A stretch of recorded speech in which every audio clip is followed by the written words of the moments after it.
All right, welcome everyone to the first Google Plus Hangout here for Keep Olympic Wrestling. We have the man Jake Herbert here. Jake Herbert. So, Jake, give us a brief introduction of yourself, real quick. I'm Jake Herbert, 2012 Olympian, was honored to represent the United States in that. We're all here together for one thing. We all support Olympic wrestling. We all love wrestling. We breathe it. We eat it. It's us. It's who we are. So I'm glad you guys are all joining us today to hang out. And we'll figure out exactly what's going on here right after Richard takes it back away, right? Yes, sir. All right, and we are here with a couple of fans who won some social media contests with us. We have 3 fans, and we have the man Willie Saylor from Flow Wrestling. I'm going to ask them to briefly introduce themselves, and we'll get this thing rolling. Give us a brief introduction about yourself, how you're involved with wrestling, and yeah, we'll start with Kyle. All right, my name is Kyle Brackey. I'll be a senior at Ohio University this year. I've been wrestling since I was 4. Wrestled all the way up through high school. My freshman year at OU. Interned with Flow Wrestling last summer, and now I still work with the Ohio University wrestling team, traveling everywhere with them. And I do a little coaching, as you can tell. I caught a knee in practice the other day and got a little broken nose, so that's why I'm looking so pretty. But I just love the sport. Awesome. All right, Tanner. My name's Tanner Harris. I'm the head high school wrestling coach, Blanchard High School in Blanchard, Oklahoma. I wrestled at Choctaw High School in Choctaw, Oklahoma, for Benny Coleman, one of the big-time programs through the 90s. We wrestled with Jason Powell and a couple of those guys, so that's about it. Cool. All right, thank you, Tanner. Mark. I'm going to be a senior at Hamilton High School in New Jersey, and I started wrestling in 8th grade, and I've loved it since. And I'm a huge fan of Olympic wrestling, and I just really hope it gets back in the games. Good deal. And last but not least, Willie Saylor. I'm Willie Saylor. I'm the editor of Flow Wrestling.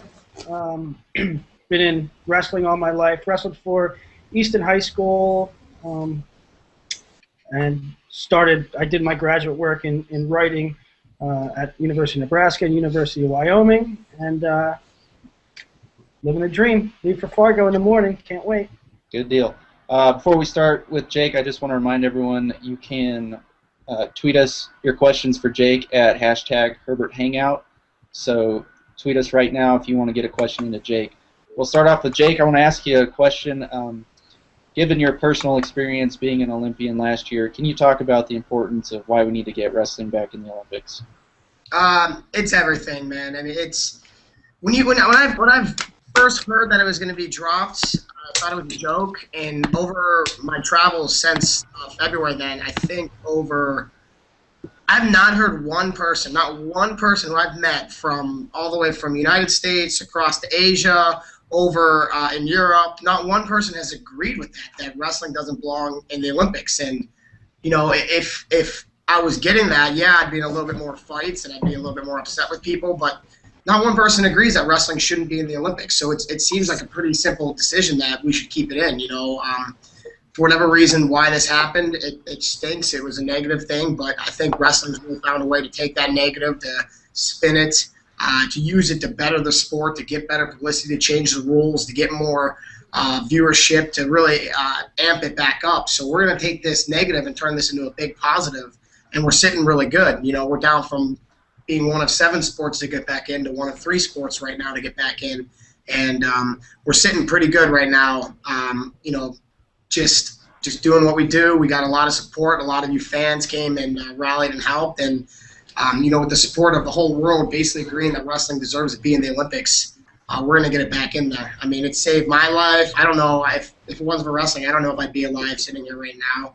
I know that it saved so many other countless of people's lives. I've gotten emails, I've gotten messages, I had stories from people that have told me wrestling saved my life. Hey, if it wasn't from wrestling, I'd be in a gutter somewhere. If it wasn't for wrestling, I'd probably be dead somewhere. If it wasn't for wrestling, I wouldn't be who I am. And they're really happy with who they become because of that sport. And it's just, it's something I don't ever want to be in a world without. Thanks, Jake. All right, so now we're going to kick it to our fans who want a chance to ask Jake a question here. I want to start with Tanner. Could you give Jake your question right now, please? You bet. First of all, Jake, big fan. Appreciate you doing this and all you do for wrestling and everybody that participates in this. It's unbelievable what you guys have been able to do and the support you've been able to rally. So big thanks to you and everybody else. My first question, talk about your progression through a season as far as peaking at the right time, lifting, conditioning, live wrestling. I know that's become a big part of our program is trying to get my kids to peak at the state championship and not around Christmas. So that's something I battle as a coach, and just want to try to get your thoughts on some of that.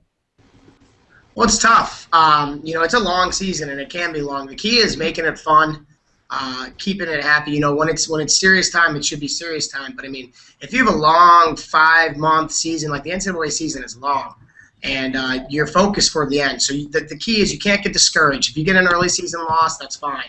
If you you lose at the Midlands, you lose at big Christmas tournament, Powerade or something like that, don't worry about it. That doesn't matter. The ultimate goal is getting that state title. The ultimate goal is getting that national title. You could lose every single match. As long as you qualify for that NCAAs and you put together 5 good matches in a row, boom. That's key. So you got to keep it front. I think that's more up here. Peaking's up here. You do all the work. You know all the practices. You want to get them shorter. You want guys to stay hungry. You don't want to keep them in for those 3-hour practices towards the end of the season. Towards the end of the season, they're going to be in there for an hour, and you're going to get the heck. They're going to be like, no, I want to stay in. I want to do more. You get them out. Keep it fresh. Keep them wanting to have that more. They want to compete. They want to do that more. So we'd always do like shorter, more intense practices towards the end as we got closer to competition. Well, the further away from the competition, they were more longer technique, drilling. You don't need to move the week before the state finals. You need to really perfect the ones that that go-to takedown that's going to get you that state championship. That 13 seconds left, I need a takedown. I already know what I'm doing because I've done it 75,000 times throughout the season. Good deal. Thanks, Jake. Let's go to a Twitter question now from @JoinTeamRS Responsible Sports. Jake, they want to know, what is the #1 piece of advice you would pass on to parents of kids who are successful in youth sports? You got to know when to push your kid, and you have to know when to back off. My father is a huge influence in my wrestling. He was a state champion from Pennsylvania at the same high school as me, so he's a pretty good wrestler. But he would tell me, Jake, on this high crotch, you got to get your hips in here and do this. And I'm like, yeah, all right, Dad, whatever. Yeah, all right, Dad, whatever. He'll tell me 1,000 times, and it's because it's your parents. You don't really listen for some reason. And then the second my high school coach comes up and is like, hey, Jake, when you're doing this high crotch, you got to do this. I'm like, oh, I get it. It clicks. So don't get discouraged. You have that special relationship with your kid. You want them to be happy. You don't want to force them to do something they don't want to do. You want them to be able to do it on their own. So I really knowing when to push, when to back off, when to have other people push, huge. And like I said, if you want your son to be a wrestler more than anything in the world, he's freaking awesome at hitting, line drive golf balls or baseballs or whatever. I wouldn't discourage him away from it just because it's what you want. You got to remember it's what he wants. It's about him. It's not about you. You're not trying to wrestle through. Your wrestling career is over. That's the #1 thing I hate getting discouraged. Kids or fathers trying to live through their kids, or parents trying to live through their kids. And you can do that. I mean, I think my dad has felt that, but he was really good at knowing when to push and knowing when to back off. And that meant a lot to me, and it allowed me to really get to that, that high level that I got to. And I guess maybe he did live a little bit through me in the college and Olympic season-wise, but it wasn't like, hey, you need to get in there to do it for me. He knew I was doing it for myself. He knew I was doing it for my family. So that's my big thing. You're a parent. You want what's best for the kid. You're always going to want a little more. You can't run a practice with 30 kids and having one of them being your kid and not give them more attention. You're going to naturally do that. So it's good to know when to back off or hand the reins over. Awesome. So let's kick it over to Mark for your question, man. First off, just want to say nice to meet you, Jake. Pleasure, Mark. First time interacting with you. You tweeted me a couple of times. But my question was, I was watching SportsCenter the other day, and I saw a piece on 2 high school wrestlers. One was blind and one had no legs, and they were friends with each other throughout their lives as far as now. And I was just asking, what are your thoughts on wrestling's mainstream appeal, and should it be covered more on markets such as ESPN more often? I think it should be. First of all, that story, those guys are amazing. I got to meet them at Beat the Streets this year. I was really, in New York, I was really pumped about that. And that story, it's just like, it's little things like that. Like wrestling's the only sport where you can have one leg, you can have one arm, you can be blind. We're not changing the rules from you. It's equal. It's not like baseball where if you don't have arms, you can't play baseball. You don't have arms, you don't have legs, you can still wrestle, you can still fight. And I think it should be covered more mainstream, but I'm kind of figuring out the reason why, and I think it's because it's too hard. I think if you took 100 people and you had 100 just random people and you said, hey, we're going to go through a wrestling season, you're talking maybe 30 of them could finish that season. And of that 30, you're talking maybe like 20 are going to come back the next year. And of those 25, you're talking maybe like 5 or 6 who are going to really excel and make it up. So our numbers are low. We're not the majority. We're the minority. Mm-hmm. And to be the minority because we're too tough, I don't think that's a bad thing. I'll take those 5 guys out of those 100 that can actually make it through wrestling season and excel in it, and I'll take them and I'll put them on my team in any situation, in anything that I'm ever doing. And those other 95 people, I'm not saying there's not something special with them. I'm not saying they're not as tough. It's true, but I'm just saying that they can't make it through. I mean, those other 70 people, but that's the majority. Those are the people that are watching the tennis because they're like, oh, I can go out and play tennis. I'm 75 years old. I can play a full game of tennis. I'm 5 years old. I can play a full game of tennis. I'd like to see a 75-year-old man come and drill with me. That's not going to happen. Mm-hmm. I'd like to see a 5-year-old try to get in a competitive take. It's not going to happen.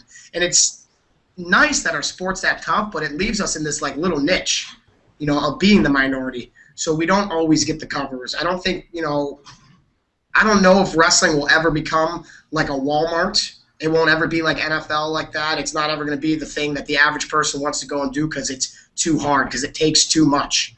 And I think that what we need to do is really focus on our niche that we're at and really just make sure that we're the greatest in that. Of those 30% of the people or those 25% of the people that we do attractive to, those guys are dedicated, those guys are loyal, they're diehard. And that's what you're really seeing come out of the woodwork here with this Keep Olympic Wrestling movement.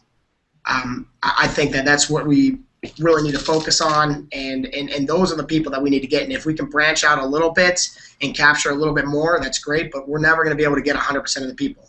They're just not going to understand what it's like to want to physically, mentally put yourself through that torture, to physically go out there and get your hand raised. It's not worth it to them. They don't have that internal drive. They don't have that internal combustion. They'll never understand that.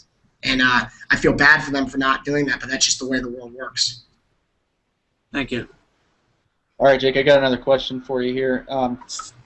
The Keep Olympic Wrestling movement, we've seen a lot of big events come through. We actually have another one coming up in Greece that was just announced today. We also have events like this Billy Baldwin auction coming up. Can you talk a bit about how the wrestling community is coming together in this movement?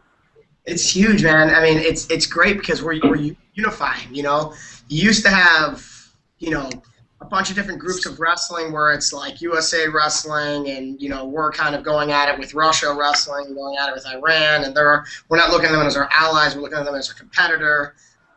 And within USA Wrestling, you have, within the United States, you have NCAA, you have certain different other types of different wrestling leagues and everything. And now it's forcing everybody that, hey, if you guys are going to continue going down these separate roads, if we divide our forces, we're not going to win. We got to come together. We got to unify everything. We're going to get underneath. We're going to realize we're doing it for one thing, and that's to keep wrestling in the Olympics. And it's been a great thing because now we have forces working together that weren't working together before.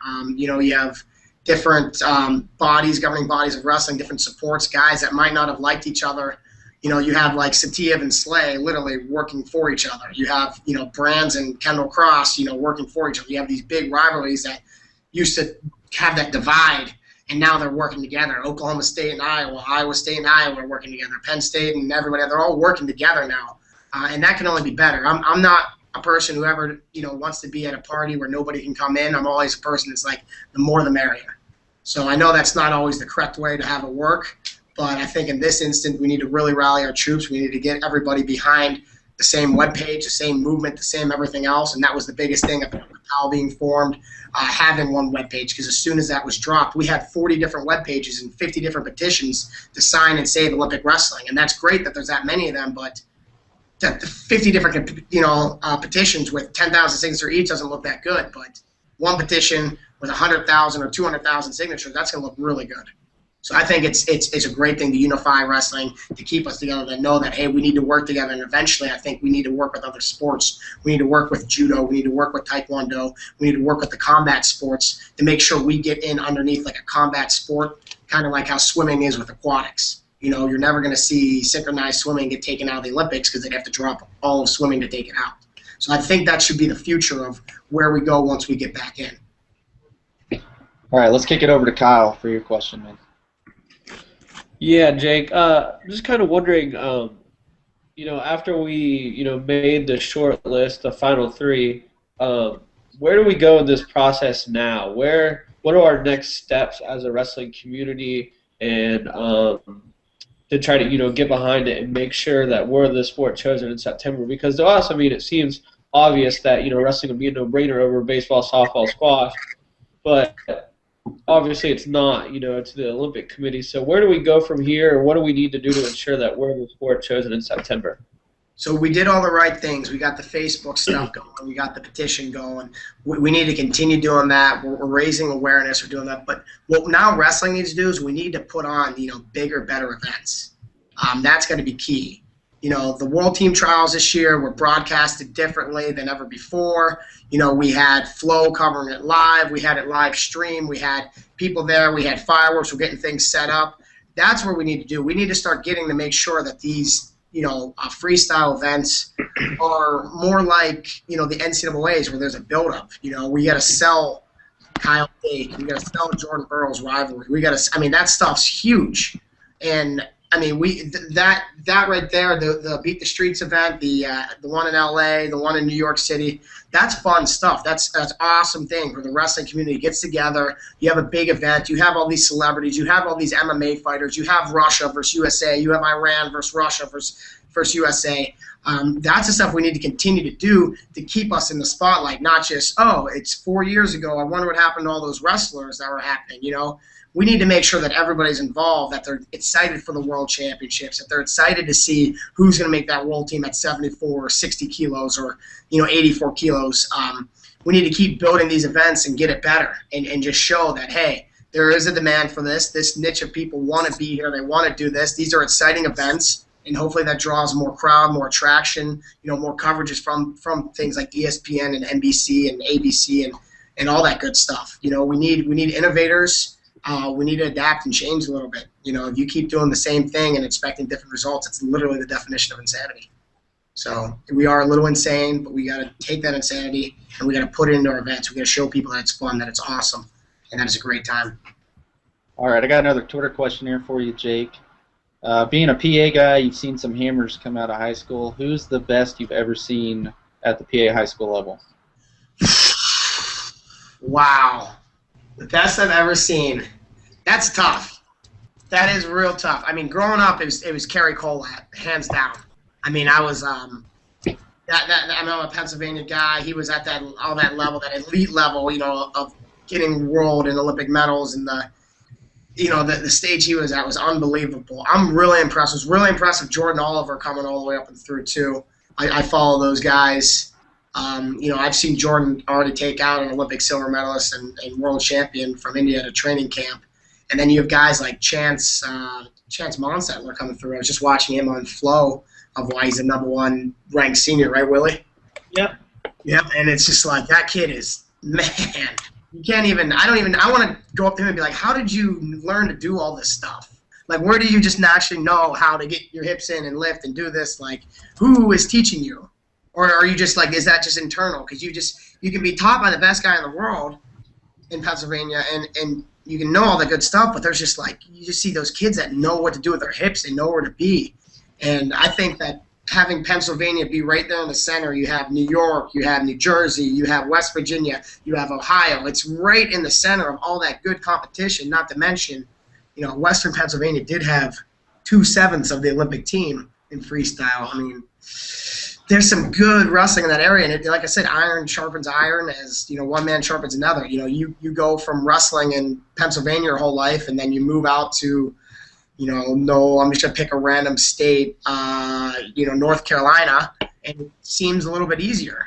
And that's just the way it is. And I don't know if it's just like the pride that Pennsylvania takes, or just the level of competition, or it's just like what's expected of you. But we seem to really excel out of that Pennsylvania. And I always tell guys at different states, I was like, listen, if you want to hit this move, you're gonna hit it right, you're gonna hit it harder, work 99% of the time. But when you get that tough PA kid, you're going to have to do this harder. You're going to have a plan B. You're going to have a plan C.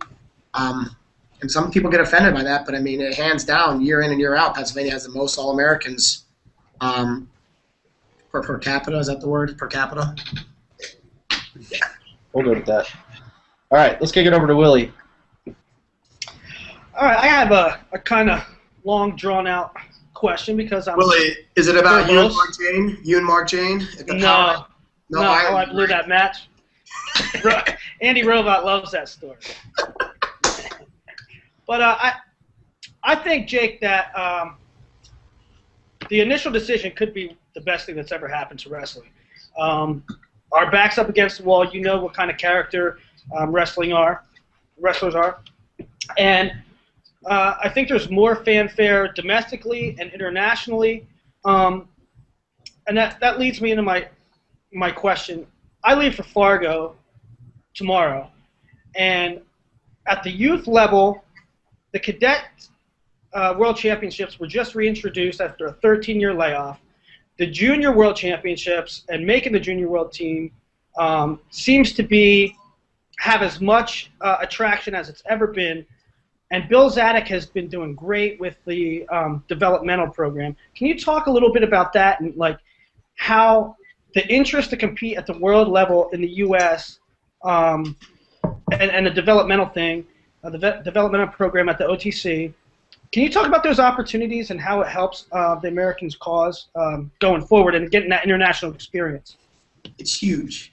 I didn't start wrestling freestyle until my sophomore year of high school, so I was a little late. So that's when I first started going, and competing nationally. And I just remember, because I always wanted to get that ranking to #1 in Pennsylvania. And then all of a sudden, it opened up these doors. I go to Fargo, and I'm wrestling guys from all over the nation, and I see myself jump into those international rankings, the national rankings at like 17. But now you have kids that are 10th, 11th grade competing at world championship levels. And they get to go and have that experience. And I'll tell you, if you've never been overseas on an international wrestling trip, you have not lived. It is unbelievably awesome, especially for a kid. The way you look at it for a kid, you get a flight out to a foreign country. You get to a foreign country. You get to experience a whole new culture that you've never had a chance to experience. And it's not just that, but you're seeing guys who you can't even communicate with, and you're getting thrown into a practice, and the only common language is wrestling between the two. And it's awesome. It's awesome to have kids experience that, to have them know that, hey, there is exactly a replica of you. He's just a little bit darker or a little lighter, or he has more hair here or there, or like speaks a different language. He's got all the same things. He's doing the same things, school and wrestling, but he's over in Turkmenistan, wrestling on these mats or dirt, just like in this training facility full time, and that's his life too. You guys have nothing else in common up to the fact that you get together and you train and want to compete in one sport. And it's so big. It'll show kids. I think it'll keep more kids into that level, because these guys that are getting done with college, that are NCAA runner-ups, that are NCAA All-Americans, that choose not to compete at the freestyle level, they're missing out. Because I'm telling you, it was the best. Ask Andy Robat, ask myself. It's the best. Last 4 years are the best years of my life. I had no school. All I had is just one goal in mind, and that was make sure that when I step on the mat, I'm able to win. And I got to travel the world. You show up at a random country, and they're like, oh, this is our biggest, strongest 185-pound man. He's the biggest and strongest in the whole country. You have to wrestle him. And all I had to do was beat him. It was a blast. And then all of a sudden, like it was like I just showed up. I have to step on the mat. I know what to do. I trust myself. I trust my training. And I got to beat these guys. And you can feel a huge difference between a guy from Russia and a guy from Japan and a guy from Australia and a guy from Greece. Like, you'll see the style set up and the culture that's set up, and then you get to go after the tournament's done and experience the culture a little bit. I mean, you have... Is there a learning curve as far as going to your international tournament? I mean, I'm sure the first time you're almost shell-shocked. You're probably taking everything in. I mean, guys at the junior level now, I mean, Alex Derringer, this is his second Junior World Team. Austin Marsden, Mark Gray. These guys, this is going to be their second or third World Team. And so getting that experience before they're even at the senior level has to be pretty helpful, right? It's huge. You can't get a feel. It's like the first time, it's the first time you wrestle Robles. You just don't know what you're expecting. As soon as he grabs you, you're just like, holy crap, I knew he was going to be strong, but he is really strong. And then after the second and third time, it gets a little, I wouldn't say easier, but you're used to it. And it's the same with those foreigners. They have a different feel. They stand up a little more. They're like a little like this, and all of a sudden, boom, they just explode and go. And you can't get that feel from an American because he didn't grow up wrestling like that. You got to get that international feel. And these are guys that, I mean, you could see two people here battling out at it, and that could be a preview of Olympic finals. That could be a preview of a World Championship finals. And it's so great to have these kids get this experience and get that going, because these are the guys, they're going to be committed now. Not only go over, they get a medal, they say, hey, I was a cadet world champion. There's no reason why I can't be, a field junior world champion or a university world champion or a senior level world champion. And I think it gets them in there younger, and it keeps them excited about it, and it lets them have that taste. Even if you go over there and you don't get a medal, you still come back, you're like, oh my God, I just competed in the world championship. I want a medal. I want to come back saying, hey, I was third in the world. There's two people on the planet that could beat me. Hey, I was first in the world. Nobody can beat me at my age division, at my level. So I think it's great that they now have that reinstated, and these guys will pick this up faster, and they will improve and get better. Awesome. Okay, Jake, last thing. I want to get your closing thoughts on the Keep Olympic wrestling movement, but also with Fargo coming up, junior and cadet nationals coming up in Fargo. You wrestled in that, right? So can you talk about the importance of tournaments like that, freestyle, getting in the freestyle room, working at these Olympic styles, to everyone that is involved with wrestling in America, and then just your closing thoughts. Well, it's huge. You go to Fargo. Listen, I never made it to the finals in Fargo. I always wanted to get up on the stage. I wanted to get a medal. I never did it. All right, so if you don't win a Fargo national title, don't think you can't be successful in college. All right, or at any level, because the way that is, if you're an 8-time, junior high state champion, that's great. You don't win a high school state title, you were never a high school state champion. You're just an 8-time. So there's always going to be a next level. If you're really good in high school, you got college. You're really good in college, you got the worlds. We're really good at the worlds. I don't know, Burroughs is going to start wrestling people from Mars or something like that. But like there's always another level to compete at, and it's huge to be able to get in there and get that experience, and especially freestyle and Greco. It's gonna help your wrestling. Your folk style. If you're a folk style guy, you want to get better at wrestling, you have to wrestle. Not just folk style. You got to get this freestyle. Teaches you good basic position. Teaches you can't depend on funk. Teaches you can't depend on rolling around. Teaches you good solid defense because you can't let guys in. It really will improve your wrestling. The more you do freestyle, the more you do Greco, it'll help you improve and all that stuff. When I was a freshman, anytime I'd go upper body, I'd back out of bounds. And then sophomore year, started wrestling freestyle. I was like, hey, I can throw a guy on his head. That's a lot of fun. Now when I get in there, my sophomore year, I'm starting to like lock up, try to throw people, try to get in there and do stuff. It gave me more confidence in my wrestling. And that's why it's huge. I mean, you don't have to be going freestyle practice 5 days a week right when wrestling's done. That's not what freestyle's about. I mean, but you get in a room once a week, twice a week, 3 times a week, you're still getting that off season. Those are 3 extra practices a week that you normally wouldn't get if you're doing just football or you're doing baseball or you're doing soccer or something like that. Even if you're just going once or twice a week, you're still keeping that wrestling fresh in there. You're still getting on the mat. You're still getting better, getting those extra things in. So that's real big. And my closing remarks, I guess, on the Keep Olympic Wrestling thing is we just got to keep doing what we're doing, guys. You got to get out there, and you got to support these heroes out there. You got to get out there and find Kyle Dake. You got to find Jordan Burroughs. You got to look up J.D. Bergman. You got to look up guys like that on Twitter. Find them on Twitter. Find them on Facebook. Interact with them, guys. They're really good people. The people that you want. If I had kids growing up, I'd want them to be like Kyle Dake, like all around. Dake is a great kid, great student. Sets a great example on and off the mat. He's the type of person you want your sister to end up with. Guys like J.D. Bergman like that. They really are. I mean, I'd be pumped. Dake, I'm not saying you can have my sister. Maybe if you actually can get a takedown on me, we'll think about it. But They're great guys. They'll interact with you. They'll get back with you. And I'll tell you what, you're going to have a more of a shot of having Jordan Burroughs interact with you than you are LeBron James. Or you are, I couldn't even name a famous baseball player, Roberto Clemente, getting back to you. Yeah, he's not going to interact with you. He's dead. No, he will not. No, he will not. But, I mean, these guys are out there. They're interactive. They're fun. They're great people. Get to know them off the mat. If you think they're awesome on the mat with that headgear on, I'm telling you, me right here that you're talking to and hanging out with, I'm a very different person than if you meet me on the other side of the mat and we shake your hands and a ref blew a whistle. You're not going to like me then. All right? But as soon as that whistle's done and I've beaten you because you're trying to take something from me, first of all, shame on you for stepping on the mat against me.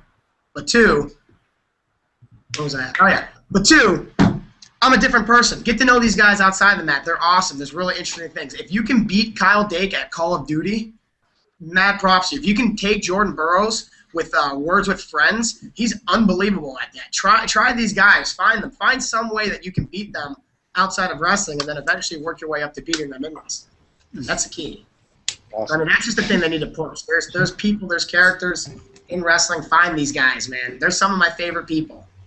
They're some of my favorite people, and they've been friends since I was 9, 8 years old. And, I've known Coleman Scott since I was 10 years old. I've known Mark McKnight since I was 10. I've known Kerry Regner since 10 years old. They're guys that are wrestling guys that are still involved all the way up to the NCAA level that have been my friends for life. You have your high school friends, you have your college friends, and you have your wrestling friends. And that it spans, all grades, all levels, all schooling. It's a bond that only we know as a wrestling family. Well, we thank you very much, Jake, for your time and coming on with us. Thank you all for joining us. We want to remind you all that we're going to be doing these every week until the vote. We got names like Jordan Burroughs. We got Fila President, Anad Lalovich, Daniel Agali, who was at the presentation in Russia. We have Billy Baldwin coming up, names like that. So we will keep you informed on those. What happened to you, Jake? First a sack. See it shake. That's sexy. All right, guys. Anyways, thanks for joining us, and we'll see you soon. Thanks, guys.